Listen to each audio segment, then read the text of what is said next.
Alright, so right now I'm going to go over how to work this Digitech Trio Plus Band Creator pedal. Very cool little thing, so let's get into it. Basically how it works, on-off switch is simply your plug, pedal chain, or 9-volt adapter. And you want to make sure before you start recording anything that everything is kind of evened out at 12 o'clock, especially the tempo here. All you do is you pick your genre that you want to be recording in. So let's do a little blues. And once you record, or you teach the band, or the Trio Plus, the chord progression, you can pick a style of bass beat and drum beat that you want, pick the levels that you're happy with, and then you can actually record an instrument loop if you would like to, or you could just jam with the band's drum beat and bass beat. So let's real quick do something in just A minor, like real easy. Now the blinking red light means the band is armed. It's not going to record any sounds, so you can play right now, as much as you want. And this doesn't have anything, the Trio Plus isn't really going to interfere with the playing at all. Once you hit the button, now it's ready to record, and it starts actually automatically.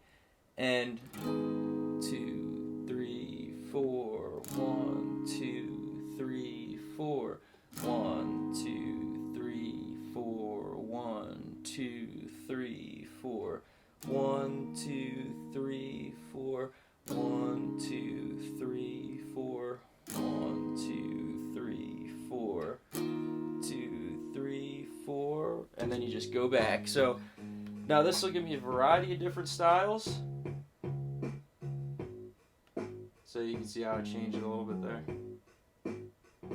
Oops, sorry.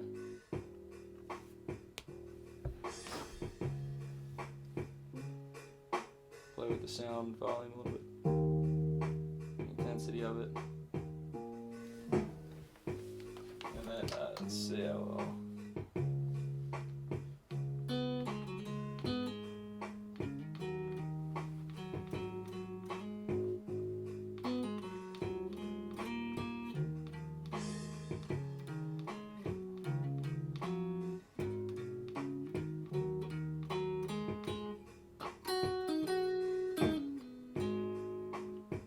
And then if you want to record a loop over that, the loop will actually start automatically too. It starts on the 1, so you have to know, you have to be paying attention to where it's going to come in. And then that's going to be on the E.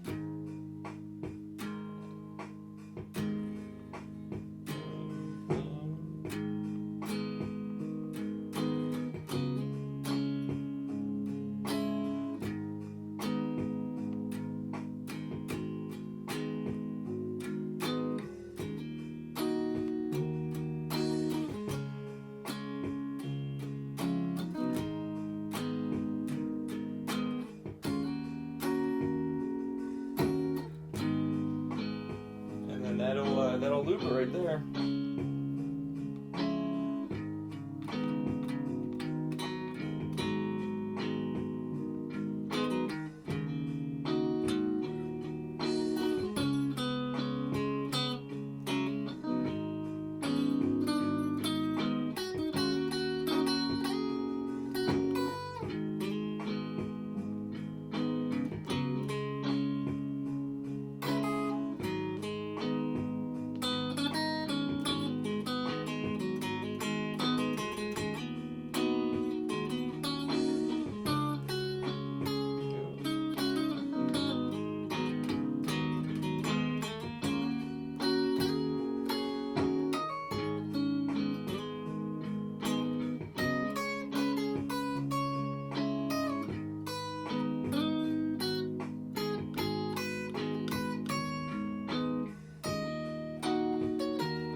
Alright, so then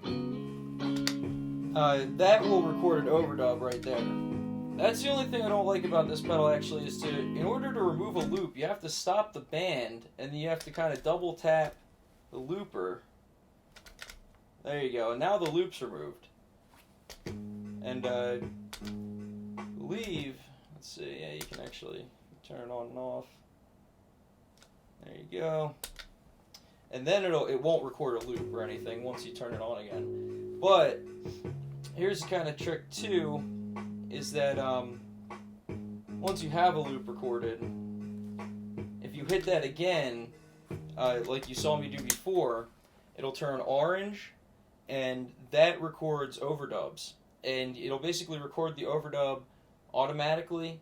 I believe it is from the 1 again, and then when you hit it off, basically you can undo your last or your most recent overdub, but you won't be able to undo any overdubs before that. And you also, I don't think you'll even be able to get, you won't be able to get rid of the loop from the band file, or from the actual, like, the band file, I guess you'd call it, or the master file. So you have to be careful with that. I do wish there was a way you could keep the band playing and then undo your loop. Really, the only way to do that is to start another section. You hit section 2, you see the band's armed again, and basically you could just reteach the band in the same exact way, and then it will work. If you sequence it. I'll show you how to sequence it real quick. So I'll do something a little different.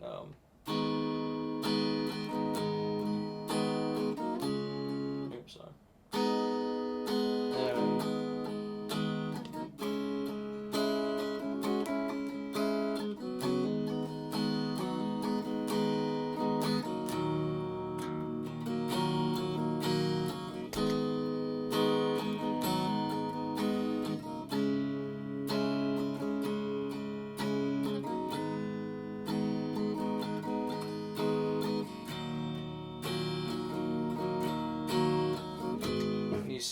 You see how the strum pattern makes a huge difference, so it'll be much faster with the beats and stuff here.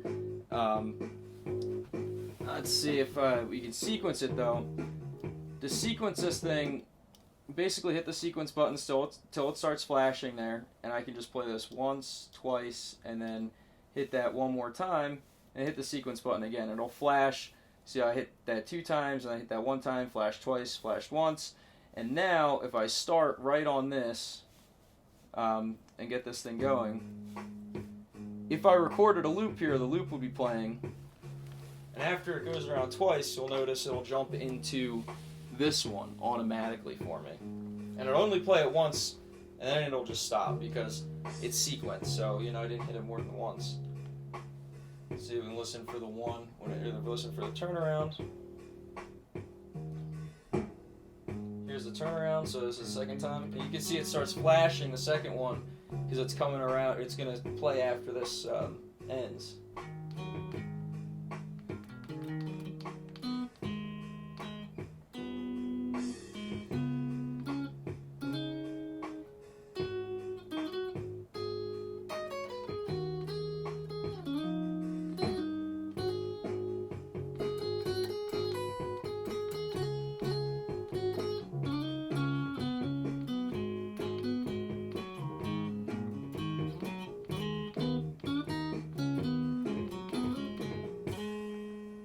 That's it.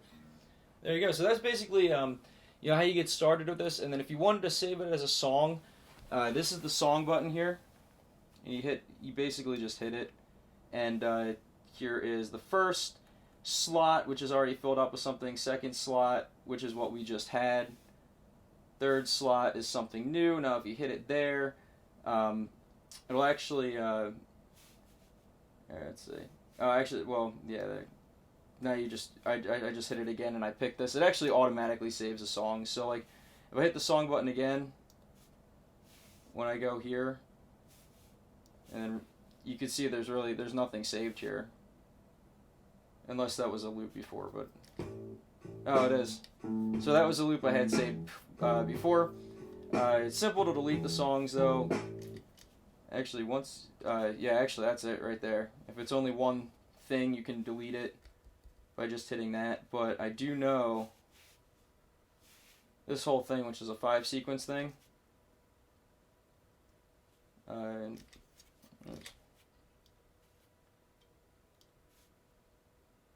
see. So, got 5 sequences here. And then for some reason, it wants me to record a new one. I don't know why. Is it sequenced? Okay, so I hit the, maybe it wasn't queued up the sequence for some reason. But now you can see what sequence these are in. And yeah, it's the ending solo. And then you just hit the, make sure it's on the first one. And you know what, I deleted that at another point. The first clip at another point, so you can see it's armed, ready to record. But here is the, and basically, I do believe it will go through this entire sequence, unless it just repeats like the basically nothing. I don't know. Or it's actually, that's kind of cool. This is what happens. So sequence 1 or section 1 I deleted, and since it's still sequenced to play section 1 so many times, when I re-record section 1, say like you just missed, you screwed up on, I don't know, a little chord change and you wanted to just redo it, it'll still let you keep all the other parts in the same sequence. I actually still keep number 1 in the same sequence.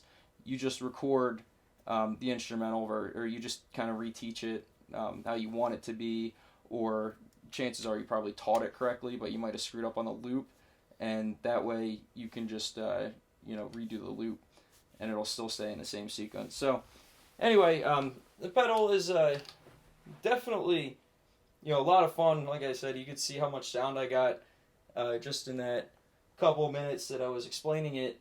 I was able to come up with a drum beat, a bass beat. Well, I didn't come up with it. The pedal came up with it for me, drum beat and bass beat. But I looped chords, and I was able to play little leads on top of it too. So really just an awesome tool for learning.